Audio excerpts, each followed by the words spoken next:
Breaking tonight, House investigators claiming the IRS has yet again misled them over the agency's ever-growing targeting scandal. Back in July, the IRS told Congress that a hard drive belonging to Lois Lerner, the former IRS official at the center of this investigation in targeting conservatives, was irreparably broken and, quote, no data was able to be recovered from it. But now IRS investigators have allegedly told Congress that Ms. Lerner's computer data may have been recoverable after all. Another day on the hot seat for the head of the IRS. Commissioner John Koskinen facing questions about his credibility as lawmakers seek evidence in the IRS political targeting scandal, including all of those missing hard drives and emails. Now remember, Koskinen testified last month that the emails, well, they were lost for good. But then an IRS attorney testified they may be saved somewhere after all. House Oversight Subcommittee Chair Jim Jordan offering his theory that the IRS was planning to sweep all that under the rug until they were caught, and they were forced to come clean thanks to a civil lawsuit. It's in the relevant time frame, 2010 to 2012, when you lost Lois Lerner emails, and suddenly you say, you know what? They got us. We got to come clean. Mr. Chairman. And then you do the letter on June 13th. Can I respond? And that's a Sure. fairly serious charge. There are a whole set of senior staff people in the Senate Finance Committee will dispute your assertion. Joining me now in Concord, New Hampshire, the anchor of Special Report, Brett Baer. All right, Brett, welcome. So more fireworks with regard to the IRS. I think for viewers at home, and quite frankly, for those of us who are looking at this on a daily basis even, it's confusing, right? It is confusing, Gretchen, and the bottom line here is that this is the third appearance by Koskinen up on the House Oversight Committee. Just moments ago, you had Congressman Trey Gowdy accuse the IRS commissioner of trying to hide behind the Inspector General, saying that this IG investigation was essentially hiding what the IRS was doing. You have a lot of different statements that have been made now that are being contradicted time and time again, Gretchen, including this whole thing about the hard drive, Lois Lerner's hard drive. They said it was destroyed, completely unretrievable. And now there are IT experts saying, no, it was scratched. It could have been retrieved, and it wasn't. Now they're trying to get to the bottom of that. It is confusing. The bottom line is there's much more to this investigation.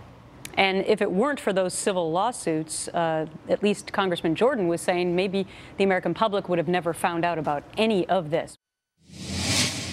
Backup tapes may in fact exist. I have no information as to whether there's anything usable on those tapes. Why didn't you tell us the IRS had destroyed emails that belonged to Lois Lerner? They were not destroyed as a conscious effort by the IRS. If the folks like Lois Lerner and others would have spent more time working on the backlog and less time targeting groups, maybe morale would be better and maybe their backlogs would be lessened. Not one piece of data could be recovered.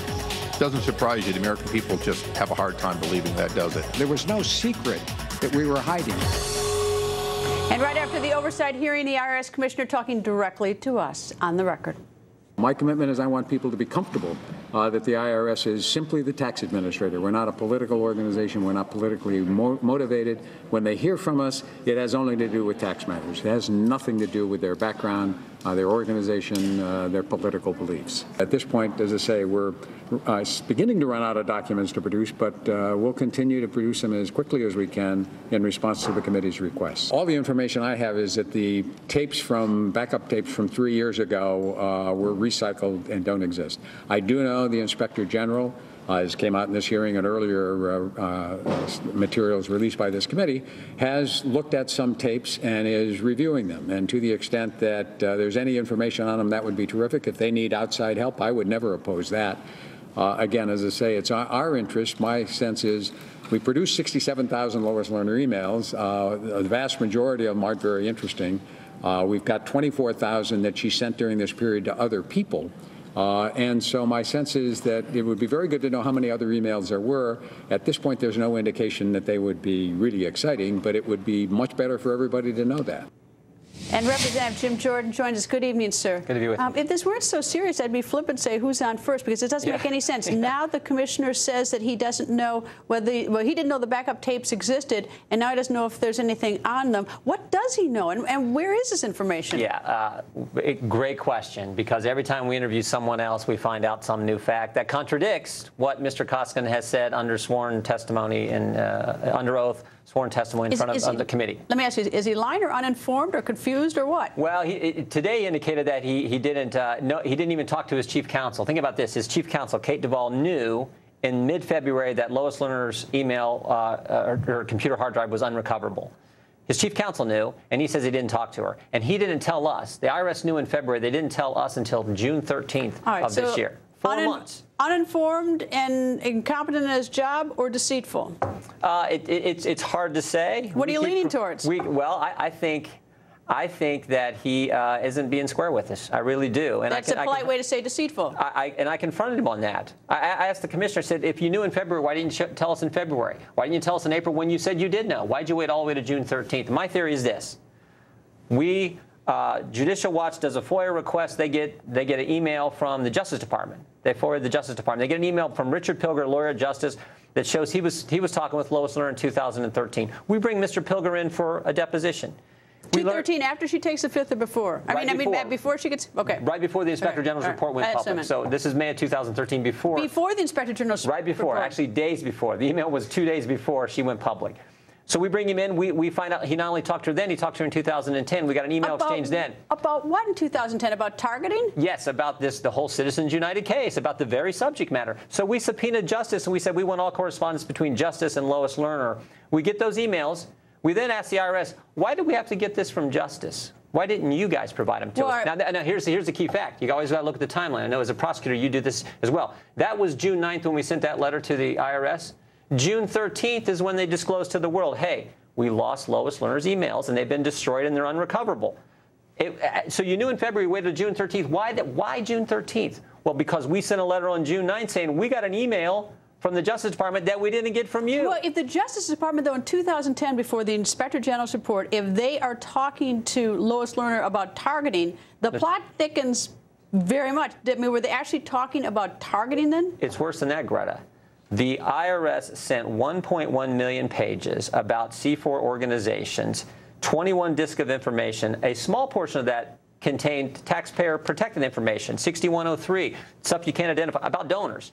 They sent that to the FBI. That was in the FBI's possession for 4 years. So this coordination and collaboration went clear back to 2010. And once we had those emails and we confronted the IRS on it, suddenly 4 days later, they tell the world, oh, you know what? We've lost Lois Lerner's email. Now, remember, there's 82 people who've been identified by the IRS who were involved in this targeting scandal. 82 identified. Up to 20 may, in fact, have had computer crashes. Now, what's the odds of 1/4 of the people who were under the part of the investigation having a computer crash? But that's what Tom Kane, the lawyer, the professional lawyer in charge of document production, said to our staff last Thursday.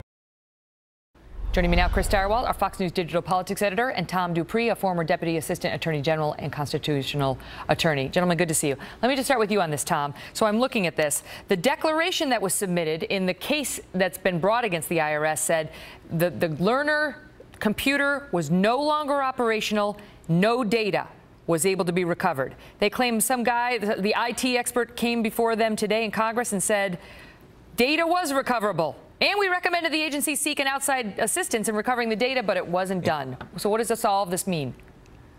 Well, it's worrisome, to say the least, Megan. I think what you have here is a case where the IRS officials' stories are shifting by the day. And what's particularly worrisome, and I would be very concerned if I were one of these officials, is that these are not statements they're making at a press conference or in some forum like that, but these are statements they are submitting under oath to federal judges, to congressional investigators, in congressional testimony. And when you have a situation where your stories under oath are shifting on an hourly basis, you are making yourself vulnerable to perjury charges, to obstruction charges, not to mention undercutting the faith of the American people that the administration officials are leveling with us. This is all conflicting information, and it's recent, Chris. I mean, the declaration that was offered in court was July 18, 2014. No data was able to be recovered. Then comes the testimony to House Ways and Means.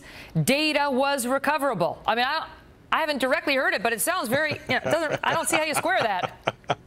It's like there's not enough blanket to go around the bed, and people's toes are popping out at one end or the other because it's getting nervous-making for these folks, because this has not gone away. They tried one story, another story. I think we're on about the third or fourth iteration when it comes to who's got the email, where's the email, who knew about it, why couldn't they get it. And remember this, never forget this, that in this sequence, Lois Lerner is the person who we have email evidence that says that she had a little conversation right before, remember that stage press conference where she claimed, where a planted question popped this story onto the front page, where the president then learned about it, he said. This is the same woman who prior to that moment sent a little message to IT and said, hey, IT, do people know that Congress wants to snoop through our emails? By the way, is our instant chat message recordable by Congress? She knew what was up. She arranged something to launch this story in a way that would be more flattering to her with a planted question, but she won't tell us what happened because she pleaded the fifth, and this thing stinks. XOXO, Lois. Let me ask you, here's my question for you, Tom. The Democrats came out today and said, look, they said everything the GOP says is false. They said that this investigator who testified before them said he was unable to recover the data on her hard drive, and they say that he told investigators he didn't think Ms. Lerner's hard drive crash was deliberate. He didn't think it was deliberate. So if that's what the IT department within the IRS thinks, what do we care if there's conflicting testimony? Well, we care a few respects here, Megan. First is that the fact that it wasn't deliberate doesn't speak to whether they made an honest effort to salvage the data. You know, hard drives are remarkably resilient. I mean, you can whap it with a hammer, you can throw it in the ocean, and you can still extract the data from it. And so one question I would have, and I think most people watching this, is if it really was just a scratch, even if it was inadvertent, why couldn't that data be recovered? I think their problem, the administration's problem right now, is that, number one, they don't have an explanation for how these emails and the hard drive disappeared in the first place, and number two, even once they had it and there was a problem with the hard drive, why they weren't able to salvage it. It's not that difficult a thing to do.